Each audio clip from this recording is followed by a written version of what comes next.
Hello and welcome back to Rooted in the Seasons, where we explore how ancient wisdom meets modern life with a strong cup of tea and a dose of practical tools for real busy women.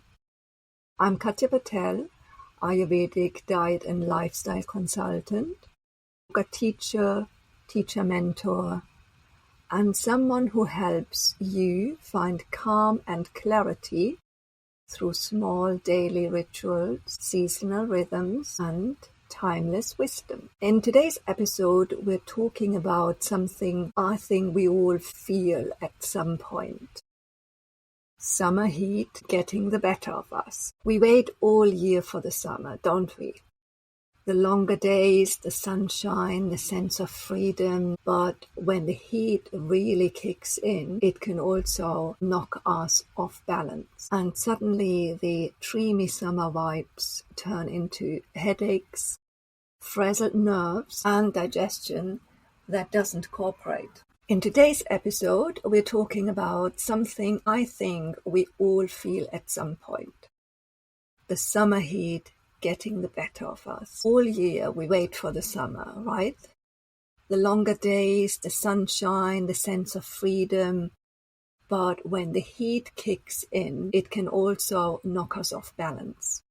And suddenly that dreamy summer vibe turns into headaches, frazzled nerves, and digestion that just doesn't cooperate. Sounds familiar? Today I want to share some of my favorite Ayurvedic tips that help me feel more grounded and clear-headed in the summer. I promised these are doable and not just another thing to do. So first, let's have a look at what's going on in the summer. Why do some of us feel totally out of sorts?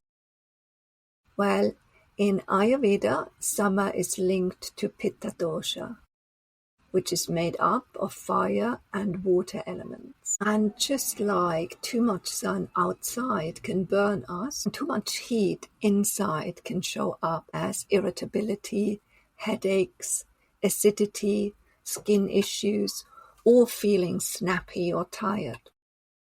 If that sounds like you're not alone.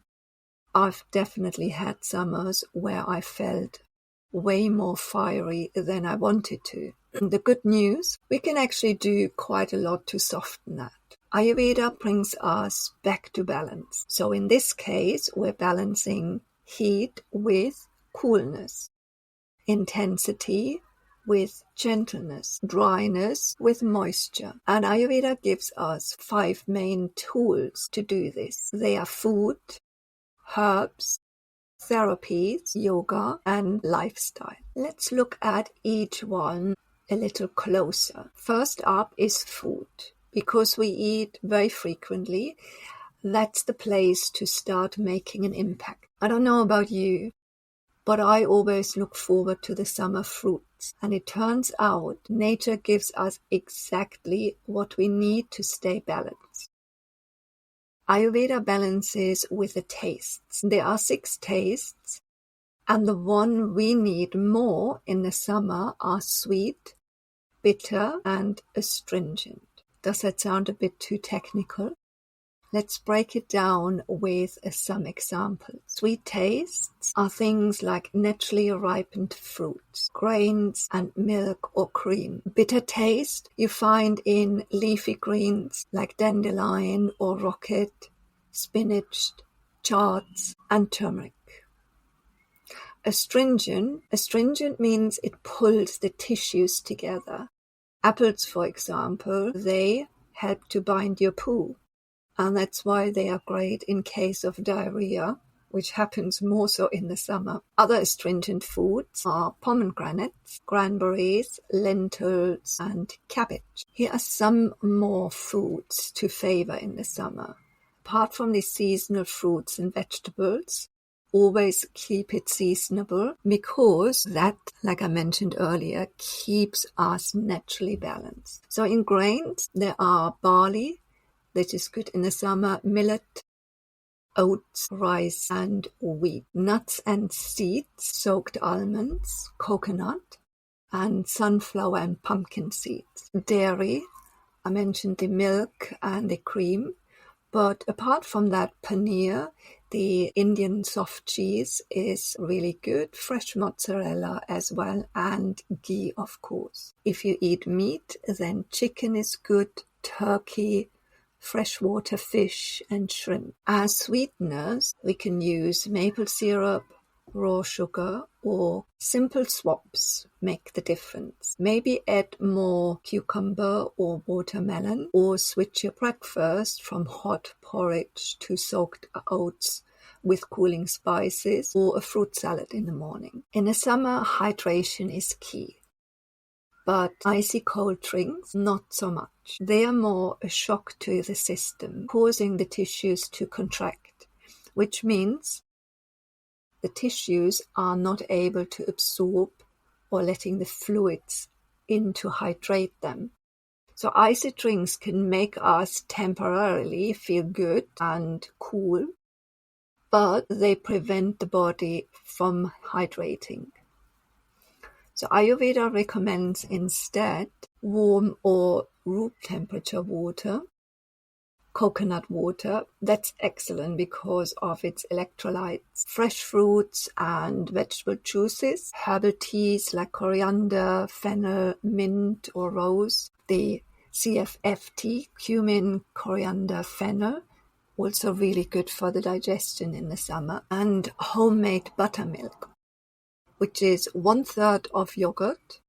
Always use mild yogurt only, not sour one. And 2/3 warm water, pinch of salt, and some coriander powder. Mix it all together, and that's excellent after lunch. If you like a list that you can stick on your fridge, I've made a downloadable summer food plan, and you can find it in the show notes. Remember, what you eat and drink doesn't just affect your digestion. It shapes your mood, your energy, and how clearly you think and sleep. When Pitta is cool and calm, everything just flows more easily. Second up are herbs. Here are a few useful ones for the summer. Food and drink, they can go a long way, but sometimes we just need a little more. So that's where the herbs come in. So these are my favorites, and I use them as well. The first one is Avipatikar. This is not a single herb, but a formula of different herbs. It's excellent for pitta types, or in case of acidity, and especially for that too much feeling after eating. Avipatikar takes care of all of that. Guduchi is also excellent herb. It's cooling, boosts the immune system and gut health, and it is anti-inflammatory. Brahmi is for the brain and the nerves. So it calms the mind, the nervous system, takes the intensity out, reduces stress, and helps us just to focus on what is at hand without the drama around it. And last but not least, turmeric, because of its anti-inflammatory properties and purifying. These are powerful herbs. So always check with an Ayurvedic practitioner if and which are right for you. So we looked at the food for the summer and some supportive, powerful herbs for extra cooling. Next up are the therapies. So therapies here, in that sense, we look at easy self-care practices that you can integrate for evening routine. The summer heat really can mess up our sleep. So here are two things I do most nights. Both are excellent in the evening because they work for the sleep, to draw the heat out of the body for a more restful sleep. Foot massage and foot bath. Both draw heat downwards and release it. So an evening foot massage with some warm coconut oil or olive oil, whatever you have at home, Massage your foot sole, and use your thumbs, make some circular movements, strokes forth and back, whatever feels good. And then stick your feet in warm water for 10 to 15 minutes. That really helps to reduce stress and to have a good night's sleep. The second one is a cooling skincare, which is spritzing rose water on the face and the eyes. That's not just for the evening. You can also do that throughout the day. But in the evening, that's the best. Spritz rose water onto cotton pads and then put them on your eyes when you are lying in bed.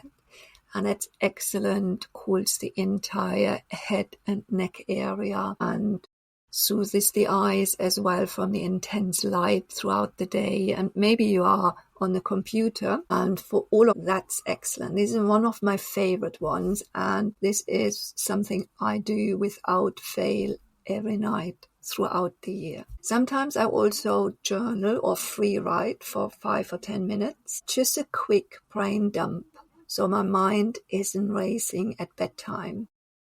I know everything has been taken care of.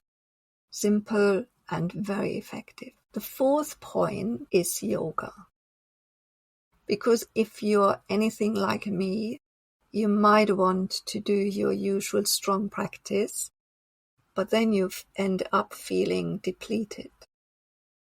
Because in the summer, we might feel super motivated to get fit or to stay in shape, which is great. However, we need to avoid overheating or feeling depleted.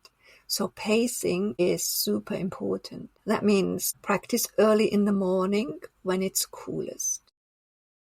Switch to a lower pace if your usual practice is fast, and use shorter holds of the individual poses. Rest in child's pose in between asanas. During standing sequences, make sure you take a breath or two in between each pose. Slow Surya Namaskar or Chandra Namaskar, the salute to the moon, are excellent in the summer. Self-reflection is the key.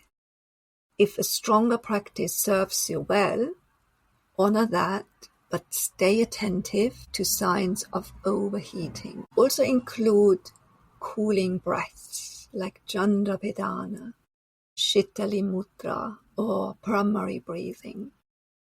If you're not sure what those are, I've got a whole post on cooling breathing techniques, and I link it for you in the show notes. You might wonder which poses are good for the summer. The best is legs up the wall, wide-legged forward bend, opening back bends and twists to refresh.